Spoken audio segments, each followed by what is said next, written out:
And I'll hear the sweet sound saying, child, enter in.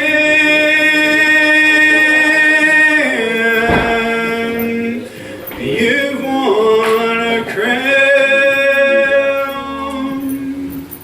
but I don't deserve His mercy and grace. But there's one thing I'll do.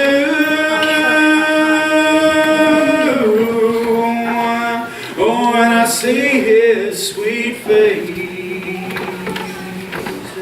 I'm gonna lay my crown at the Master's feet, and then I'll bow down while nations crown Him King of all kings, and I'll shout hallelujah. My joy is complete when I lay my crown at the Master's feet. And all the good things I've done seem so little to me. But if not for His love,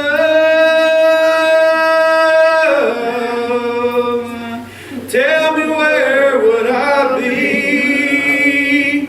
Lost without hope, no future and view. But when I see my Lord, there's something I've got to do. I'm going to lay my crown at the Master's feet, and then I'll bow down while nations crown Him King of all kings, and I'll shout hallelujah.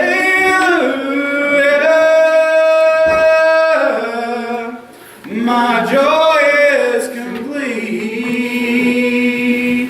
when I lay my crown at the Master's feet. That's right.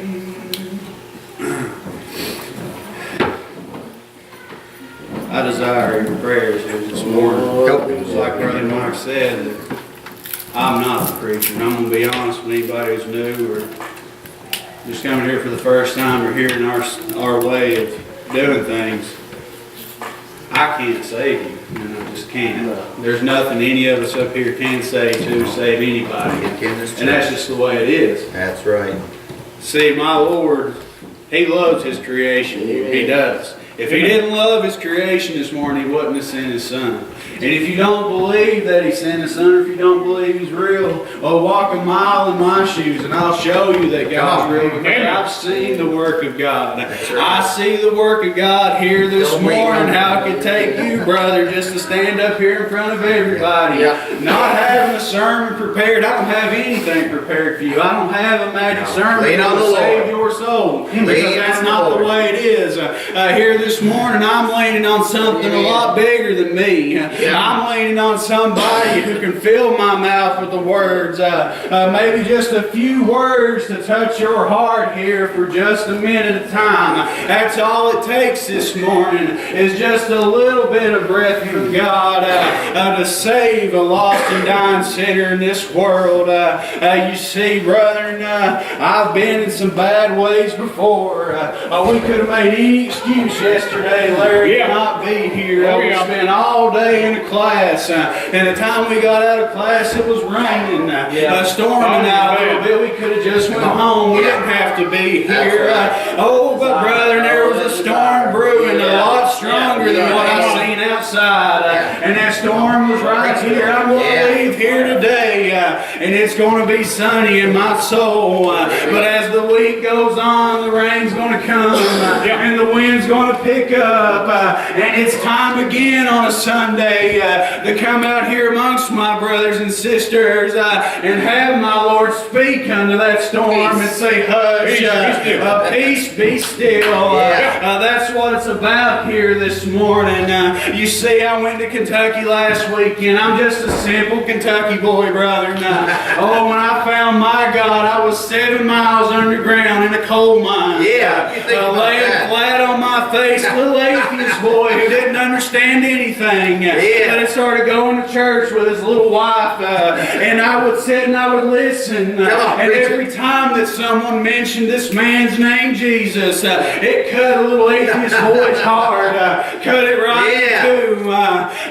Brother, you tell me that God isn't real this morning. How could just the mere name of Jesus Christ cut my heart in two, brother? There's a power in the name this morning. Listen, when we lived there in Kentucky, brother, and when I joined the church, beforehand we were having problems. All we wanted was a baby. We were both working fine, making good money, but I was missing one thing. You see, I grew up just like a lot of people in this world. I grew up without a dad.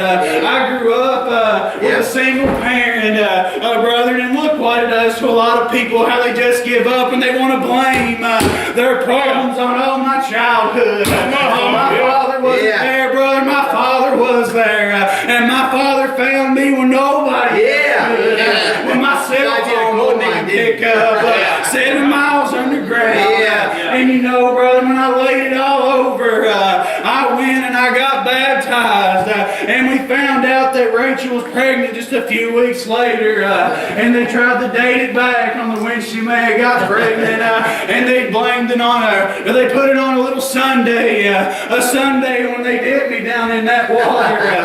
Don't tell me God isn't real here this morning. The only thing I ever wanted was to give a child the love I never had from their father, and look what he did for me. They took me down in that water, and when I came up a brand new creature, my God, he showered down blessings on me.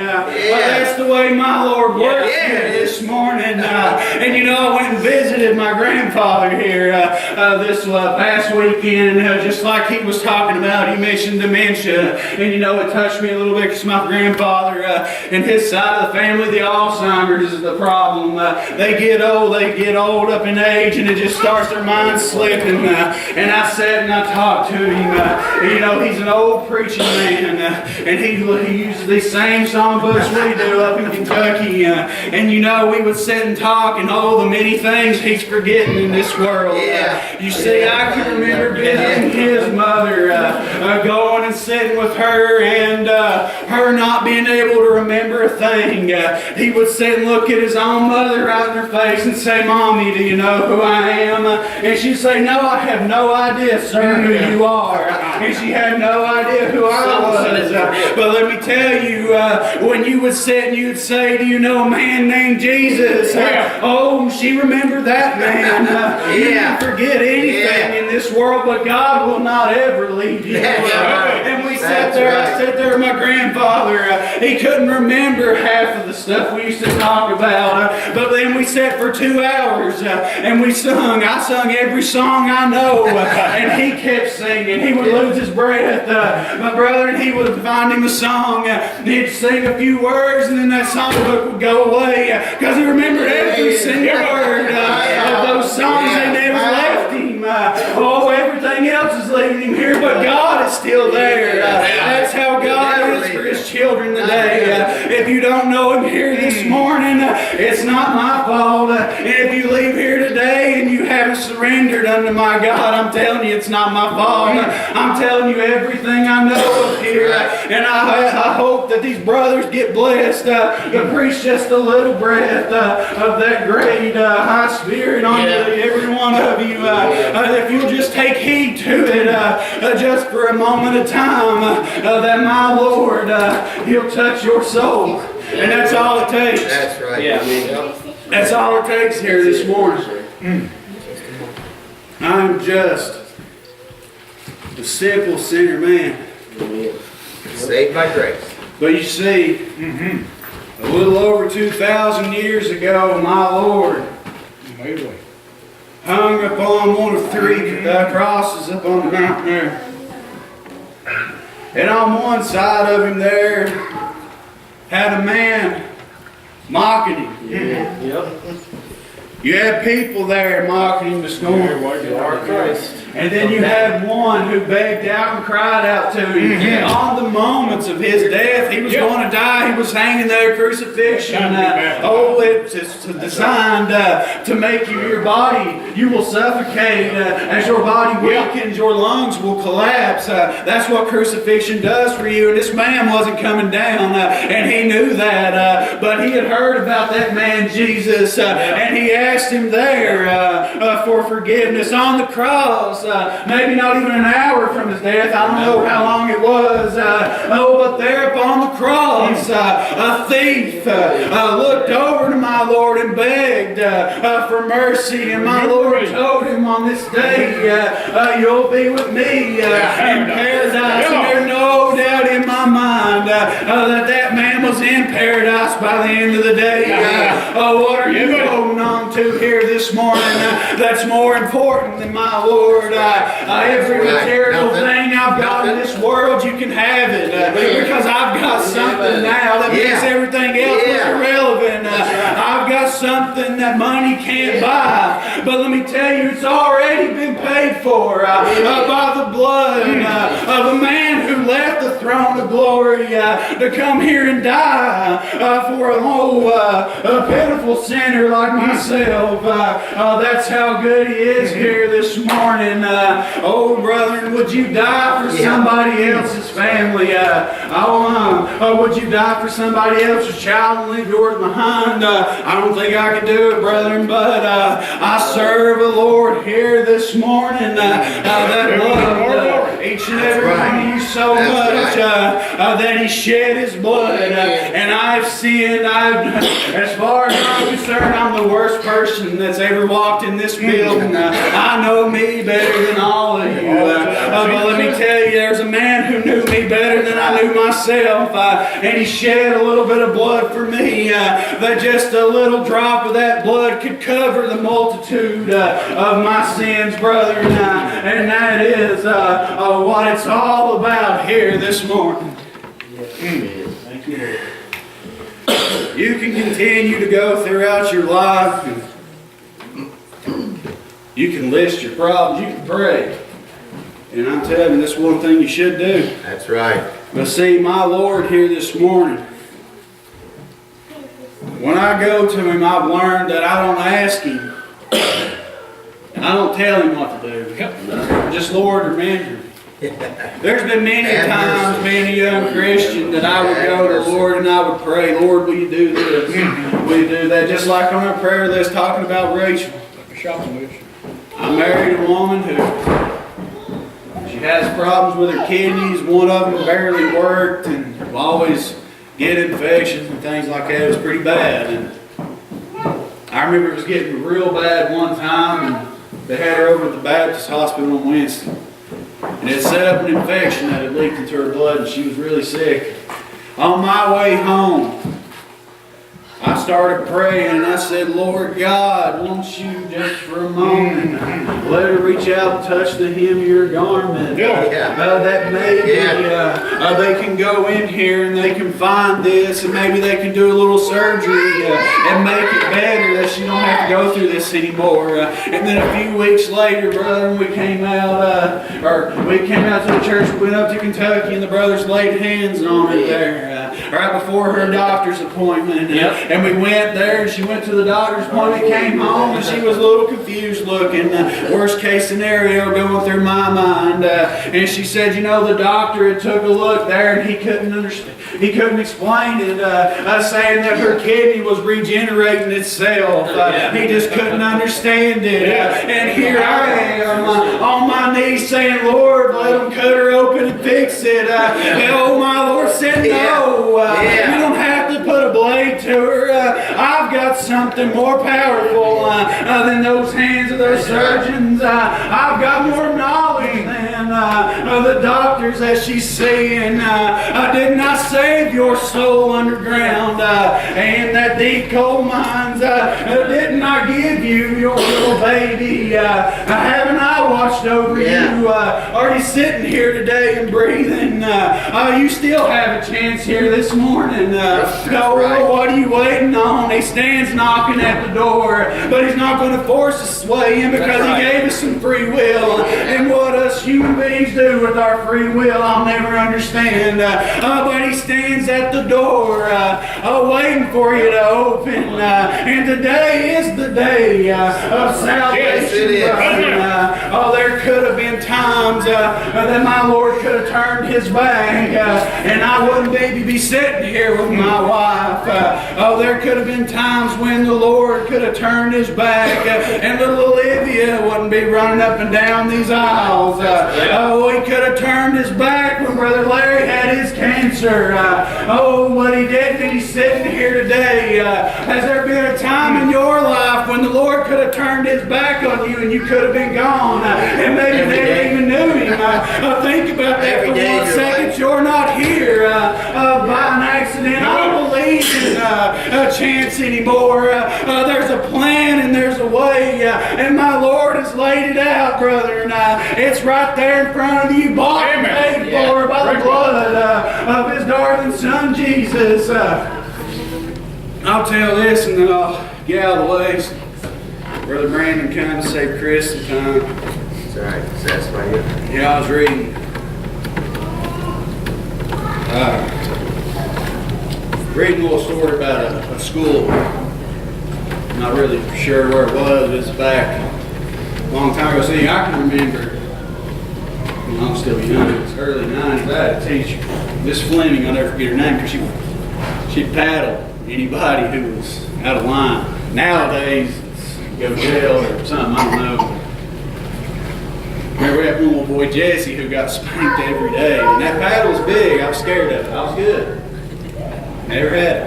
But I was reading a story about this man he had just got done with school and he was looking for a teaching job. He was proud. He was a Christian man. He was a proud man. He applied to this job. This job kept coming up for this elementary school. He applied for the job, and while he was sitting there talking to the principal in an interview, the principal said, you know how many teachers I've had in this class over the past year or so? Can't keep anybody.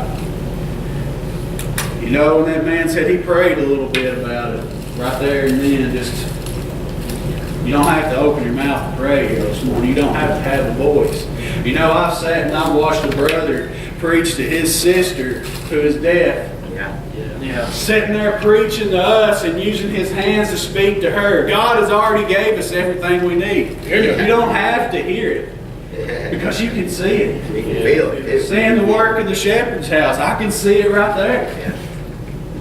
But you know, he said he prayed on it just a little bit there, and he said, you know what, I'll handle it. I can take the job. And he went over there to the school and they were rowdy and everything like that. He said, you know what, I've got a plan right here. He stood up and he said, here, we're going to sit down. We're going to make 10 rules up on this board. And they went and they list the rules.